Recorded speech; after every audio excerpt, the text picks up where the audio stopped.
Okay, let's talk about one more toxin that California is trying to ban. This one is red dye number 3, and this one is so shady and it really affects your thyroid. Red dye number 3 is a synthetic food coloring that gives foods a pink or red color. It's found in a lot of ultra processed foods, and it's synthetically derived from petroleum.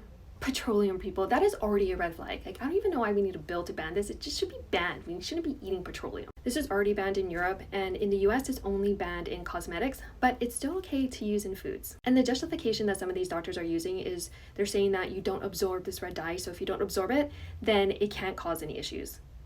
But we know you don't have to absorb things. I mean, there's some medications out there that are meant to not be absorbed in order for them to do their job. So if you're eating these foods, it's probably doing something to your body, and now there's studies showing that, especially in kids. So most of the studies were done in animals, but they did studies with kids, which I don't know how that's ethical, but they found that this red dye was affecting their brain health, and it makes sense. I mean, if you're having gut issues, it's going to affect your brain.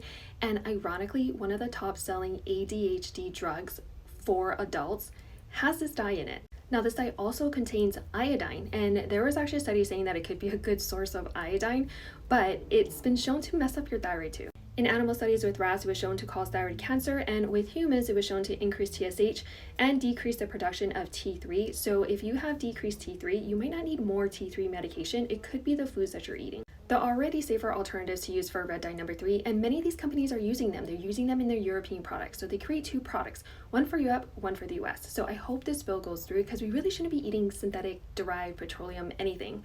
And so if you want to know more about these toxins and other places where you can get these toxin-free items, then make sure to get on my email list. I'm going to send out an email with this information, and